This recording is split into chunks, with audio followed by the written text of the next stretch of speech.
Hey everyone, welcome back to theclinicaltrialsguru.com. Again, that website address is theclinicaltrialsguru.com. It's where we discuss clinical trials in plain English every single day. We bring you guys guests from all over the world. We interviewed people in all phases of clinical research, all therapeutic indications. Today we are very lucky to have Dr. James Berenson, and he's from the Institute for Myeloma and Bone Cancer Research, based out of, I'm assuming, Beverly Hills? Close, West Hollywood. Okay, West Hollywood. And James and I, we're friends on Facebook, so we interact occasionally, and I can just tell by his fan base there and the type of stuff that he posts, he's extremely knowledgeable about research going on right now, especially in the bone cancer space. And he's going to share with us a lot about what he does in his field, and just a little bit about clinical trials in general, specifically from the cancer perspective. And hopefully a lot of this information from this video will help a lot of the patients out there as well. Patients who are maybe considering a clinical trial, maybe they don't know what a clinical trial is, to a little bit of that. So thank you very much for being on the show, Doctor. Thank you for having me this afternoon. And let's get right into it. Tell us a little bit, and then how you got started in clinical trials. Sure. I've been in the oncology field since 1980 when I trained at UCLA. I stayed on faculty there, and in the mid-80s I stumbled onto multiple myeloma, or a bone marrow-based cancer, based on my almost 26-year-old. My wife was pregnant with her and was getting hand problems with seeing my cousin, an orthopedic surgeon, over in Century City, California, near where we are here, and he developed myeloma at that time. I was working on bone marrow, and specifically antibody-producing cells called plasma cells. Turns out those are the malignant cells in myeloma, and I said that's what I'm going to work on. So I've been doing that for about 27 years now, working on multiple myeloma. I started working on clinical trials in the late 80s after I had a lot of time in the laboratory, and I got fortunate enough, my first clinical trial I did was with Ciba-Geigy. Eventually that became Novartis when it merged with Sandoz, and that was on drugs used to strengthen bones, specifically bisphosphonates. These drugs are also used for benign disease like osteoporosis, but this drug, pamidronate, which is called Iridia, the trade name, we showed was very good at reducing bone problems in myeloma. And that actually led to a first author New England Journal paper for me in '95, and I've been doing a lot of trials over the last 20 years in myeloma and metastatic bone disease. Okay. Now, what are some of the common misconceptions regarding clinical trials that you've heard from patients or just people out on the streets that don't really know much about research? Yeah, I'm smiling because I enrolled some patients today on trials, and saw many that were already on trials. And the common thing is they read that consent form and they go, "Oh my God, my left toe's going to fall off, and my right arm's going to fall off." And they read the consent forms, and of course the companies are covering their what, and as a result, the patients are fearful that every single little thing they mention is going to happen to them, and I have to try to reassure them that's not going to happen. Another problem is they think that, quote, they're a guinea pig, and if they're on any clinical trial, then there's a good chance they may get sugar water, and I try to explain to them there are different types of trials, and we don't do those types of trials in our practice. Occasionally we've done with supportive care, but not to treat the cancer. We obviously are not going to give people sugar water, and we know there's a lot of effective therapies. Oh, go ahead. No. Okay, I'm sorry. You brought up an interesting point. Now, from my understanding, in India, they can do a lot of placebo studies with oncology. Am I correct? Oh yeah, those are possible to be done. We do more early drug development, and as you can imagine, in early drug development, you generally are testing the drug to make sure it's safe, and then hopefully once you show a little signal of activity, you test it in more patients. So we don't do a lot of phase 3s, which may involve a placebo or may involve comparison of the new treatment to the gold standard without a placebo. Okay.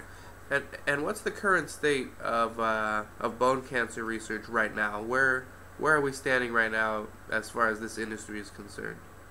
Well, specifically in myeloma, there's been an explosion of new drugs over the last decade, starting with thalidomide in the late 90s, moving through Velcade to Revlimid, and now several in late development, pomalidomide, as well as a drug called carfilzomib. And these new biologic targeted agents are different than conventional chemotherapy, more targeted and hence more able to do the job without all of the side effects. So the survival of our myeloma population is tripled in the last 10 years in our own group, and that's the results we recently published. Bone cancer in general, whether it's metastasized in the prostate, the lung, the breast, or kidney cancers, these patients are also doing much better, not only as a result of these types of drugs to support the bone, like Iridia and now Zometa, the newer version, but there's also some newer agents like the drug called denosumab or XG, which is also called Prolia, the same drug in the benign form. These are commonly now being used in cancer patients who metastasize the bone, and they're reducing their complications, so these patients are no longer having all these fractures and the skeletal problems that we saw in the 90s. What we also have been somewhat surprised to learn, first in the lab and now more clinically with the trials, is these patients are not only making patients' quality of life better by reducing these skeletal events, they are also extending their lives. That was somewhat surprising when we first got into all this with treating bone cancer. Now, there's a lot of controversy recently as far as cancer trials and insurance companies. Can you kind of speak a little bit on that? Like, is it true that some insurance companies would deny benefits based on trial participation and things like that? Yeah, it's funny you mentioned the call I got a few minutes ago was one of the patients I was enrolling today on a trial, and that patient was fearful that the chest x-ray wouldn't be covered by the insurance company. Right. So this does come up, but we haven't really had a major problem with any of the companies we've worked with vis-a-vis them paying for procedures, because after all, a lot of times they're getting around having to pay for the expensive drugs because we're paying for them or we're giving them free drug that's investigational that the company can't charge for. Right. In general, this has not been a major issue for our group of patients, but we deal with more of a high-end group of patients, PPO, Medicare. So there may be issues with the lower-tier insurance companies in terms of them balking on wanting to pay for this kind of stuff. But I think the government's getting into the act, and hopefully we'll solve this by making sure that any patient who's willing to participate in an IRB-approved trial, that is institutional review board, where it's been stamped that it's ethical and it's a good thing for patients to do, then the insurance companies will have to pay for these procedures. Yeah, I think there was a bill that passed, so I think in 2013 or something like that, it will be illegal for insurance companies to discriminate based on trial participation. And I always wanted to, because we do trials here for psychiatric disorders. They get everything pretty much paid for. I mean, the medication's not that expensive, and then the procedures we do, they're not really treatments, they're more like rating scales. Mm-hmm. So right. I always wondered in a cancer trial, is everything paid for the participant, or do they often have some out-of-pocket expenses? No, they in terms of treatment-related expenses, those are paid for. Okay. In terms of procedures, the insurance company, these are standard of care. Now, what I have a beef with, a lot of the companies now are trying to get insurance companies the other way around. Let's look at it for a second. They're trying to get insurance companies to pay for their research, and I don't think that's right either. No. So they make additional procedures, genetics, chromosome analysis, which really isn't doing anything for the patient, but may be helping the guy develop the drug. And I don't think it should be on the backs of an insurance company to pay for a procedure that is only being done to help a company figure out how to use the drug. That, to me, that smells wrong to me. Mm-hmm. Yeah, and sometimes I feel, running a business of clinical trials, I feel like sometimes I'm financing pharma's research, waiting on these payments to show up. I did in the early days. I've gotten smarter over the last few years. Early on, I was kind of a novice at this, but they have a bigger wallet in mind, so let them pay for us to do our work. I mean, we need to be paid for our work, just like everybody. Yeah. That's ideal. And Don and I do a lot of those kind of topics because we have a lot of people in the industry who actually work in the industry that watch, and the payment cycles that these guys give us is, it looks good on paper, but then in reality, you're like, hey, wait a minute, 30 days just became 90 days, and we still didn't get our payment. Sometimes it's kind of tricky. Well, that's a constant battle for us. We got to pay all my employees to do the research, and they're not going to wait 90 days to get their paycheck. Right. Boy, is that ever frustrating with these companies. And I must tell you, and you know this, that while they're holding on to your money, they're certainly investing it. Oh, that's been one of our theories. We can't prove it, but I'm sure. They're getting that interest, even if it's on that CD of 0.1% a year, and you and I are paying interest to the bank to pay all our employees in the meantime. Oh my good! I'm glad someone confirmed it, because it's always been just like a weird conspiracy theory of mine, but it looks like you're right on. You're right on. Yeah. Now, in the area of oncology, do you see a lot of people getting involved, a lot of participants, or is that an area that still needs to be worked on? That's a great question. What's happened, unfortunately, in this country, the participation is extremely low, less than 10% by cancer patients in trials, probably around 3 to 5%. In our practice, it's much higher because I'm really a big gung-ho cheerleader for trials. Interestingly, outside the United States, the participation can be much higher, but a lot of that's because there's no choice. So, for example, we were recently doing a lung cancer trial, and in Mexico City, it was you either on the trial or you get no treatment for lung cancer. Whereas in this country, it's like, hey, I don't have to be in that trial. I can still get my chemotherapy without it. It's not necessarily throughout the world. That's not necessarily the case. Yeah, so we probably need to do a little bit better job of selling it then. Absolutely. Yeah. And I know, I mean, it's unfortunate, but I know for oncology trials, the participation is actually a little bit higher than the other trials, the other indications, because, I mean, they're a little bit more motivated to join a trial because, I mean, they don't do it for the money, like in some of the other trials. The participants do it for the patient stipend. But I'm assuming in oncology that's generally not the case. No, it's definitely, you can't do that. I mean, the most we can do is pay for some parking and maybe their travel over, but, if they have to spend a hotel night because they have to be here 2 days in a row to get pharmacokinetic, pharmacodynamic, blood levels. But you can't just say, hey, here's $1,000, go to Vegas and have a good time. That just and correct me if I'm wrong, but in these oncology trials, they're generally pretty tough to qualify for, right? Well, that's a problem. You're right. The benchmark can be set pretty high. I mean, it wouldn't be high for you and I who don't have cancer, but they may have a lot of other organ problems. They may have liver, heart, lung. They may have blood count problems. That's usually the biggest one. So their benchmark, they have a much they're much less likely to meet all those than a normal patient without cancer. And that's frustrating because then these patients have no options. I mean, they may have run out of options and they can't go on the trial. Now, some companies are nice enough to offer compassionate use of an experimental drug, but most don't go that way anymore. It's very rare, yeah. I'm interested in like data, even if it's not like raw data, just something I can have as some sort of context. And so what I do, because of social media, I use these sites that track people's comments in real time. And I always put clinical trials. I do it about once a week just to see what people are saying. I kid you not, 80% of the comments are related to cancer trials. Like, oh, pray for us, we're trying to qualify for this cancer trial. It's always like comments like that. And then most of the time, a lot of them end up not qualifying, so then they have like negative comments to say like, oh, this clinical trial, we couldn't get into it, and they get very depressed. So there's a lot of, I guess, the buzz around the internet is, when it comes to clinical trials, generally revolves around oncology trials. So I think there's a lot we can do. I can believe that.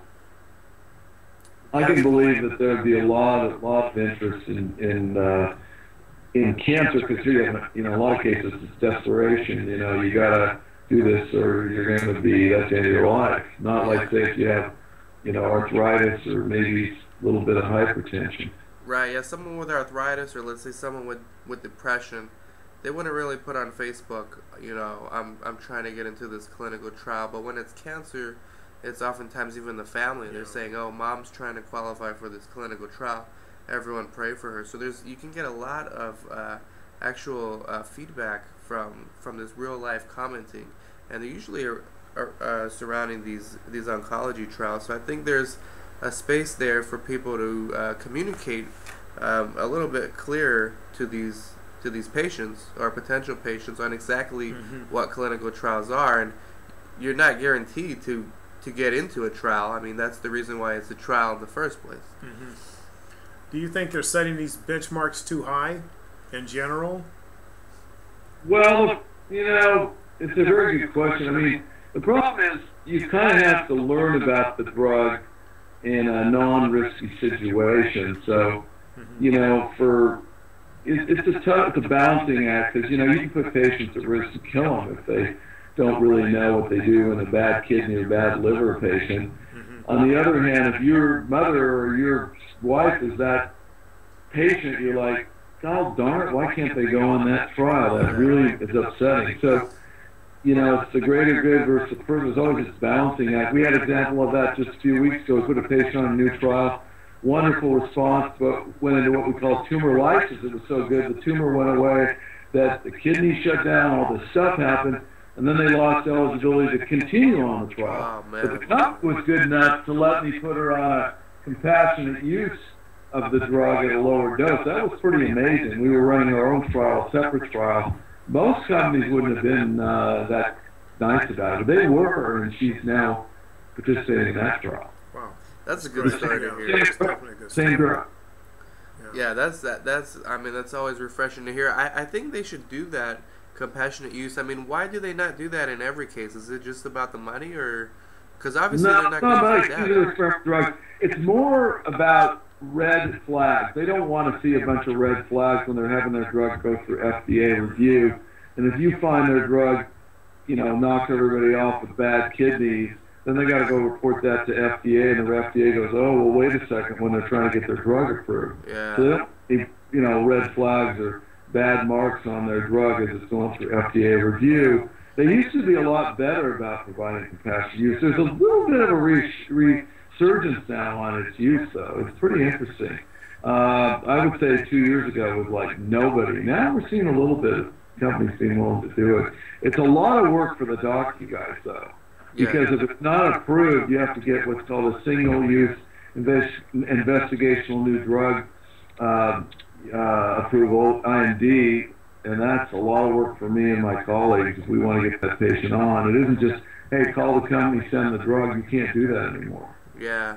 And so the oncologist goes, my time's money. I'm spending, we had that in a patient earlier in the year. God, we probably spent 30 hours uncompensated to get the patient the drug.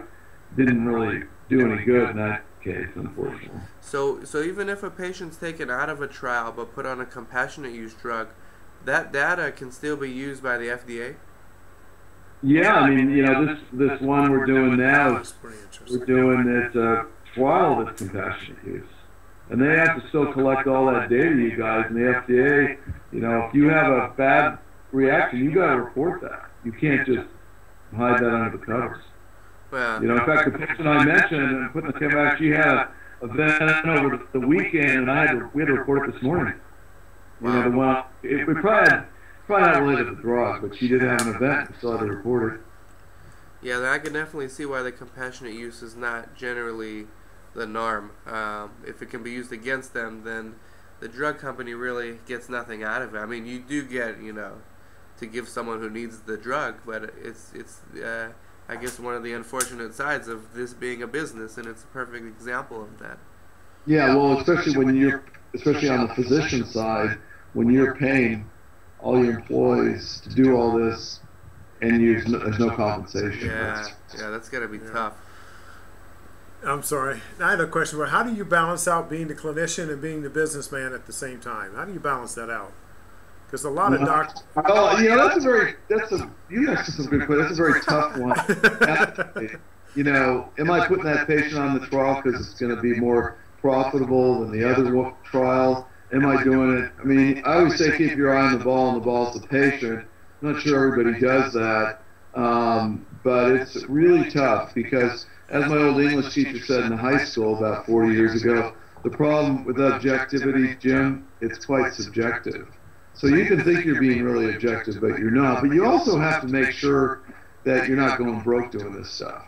I mean, that you got to be careful about because, you know, we talked today because we're growing a lot. We got to hire some more people, but, you know, you can end up having a payroll and overhead that puts you under. So, you know, it's tough. Now, the other thing I would tell you, one of the things that's getting docs to do more clinical trials is the shrinkage of the almighty dollar within their practice to do conventional medicine. So they see this as a way to make some extra bucks to do trials. In the olden days, you could make pretty good salary, especially off the profits from drugs, which I also think is stupid. But now, there's very little room in terms with AWP or average wholesale price plus 6%. You don't really make much on any of these drugs. So people see clinical trials as an alternative way, perhaps, to make some money. Mm-hmm. Now, as we wrap up, Doctor, I want to ask you a little bit about the business. How long have you had it open, and then what have been some of your challenges, I guess, with growing it? So we basically have three arms here. One is a nonprofit Institute for Myeloma and Bone Cancer Research that you introduced me under the umbrella. That does all our preclinical before it goes into patient in the test tube and testing in animals these drugs. And then if we see promising results, we bring that into our CRO, or Contract Research Organization Clinical Trials Unit, which is called Oncotherapeutics. And then we test this drug or this combination in groups all over the country, including my own. So last but not least, what keeps me honest is I see patients every day with these cancers, and I have a lot of people on these trials, so I really understand what the ups and downs and advantages and disadvantages of either the trial or the drugs are. So this is kind of a three-ring circus, but they all relate to each other. And we now have trials with about 300 groups across the country, ranging from a few patients up to several hundred at this point. Okay. Well, very impressive. Don, anything else you'd like to add as we wrap up here? Well, if a physician wanted to get involved in research, how would they go about it? Well, if they're an oncology group and they have some research experience, they can call our clinical trials unit at 310-623-1200 and ask for Dr. Yellin, Y-E-L-L-I-N, or Erica, E-R-I-K-A, Pelzer, P-E-L-Z-E-R. Again, that's 310-623-1200. They can also email us, either Dr. Yellin at O-Yellin, O-Y-E-L-L-I-N, at Onco, O-N-C-O, Therapeutics, all one word, THERAPEUTICS.com. So those are a couple different routes they can get a hold of us through. And we'd love to work with your group if you're interested in trials in cancer. We got a lot of trials, and we need to enroll more patients, that's for sure. A lot of new drugs, a lot of new promising things happening. Yeah, definitely. Okay, sounds great. And I guess from a generalist perspective, let's say we have Dr. So-and-so in Iowa watching, and he's never done a clinical trial, but he's watching this interview and saying, hey, if Dr. Berenson seems to be doing pretty well, how can I get started with my own clinic? What advice do you have for that doctor? Well, you better learn the ropes. You better learn what you can and can't do, because if you do things wrong, the FDA is going to shut you down quick. So make sure that you have the proper regulations or everything in place and take a course. You really need to make sure you do everything right. So I wouldn't just start willy-nilly without knowing the rules, that's for sure. Okay. Very good. Well, thank you very much, Dr. Berenson, for your time. We know you've got to get going, and we're definitely going to put links to all your websites here when this video is up on the blog. And once again, we thank you very much for your time. We'll do a part 2 in a few months or so if you've got time, just to see where you are and just catch up with you a little bit in 2012. All right, happy holidays to you guys and everybody out there. All right, you too. Keep at it. You're doing an excellent job. Oh, well, thank you. Thanks a lot. Thanks for your time today. Bye-bye. This is Don and Dan from theclinicaltrialsguru.com. Thank you.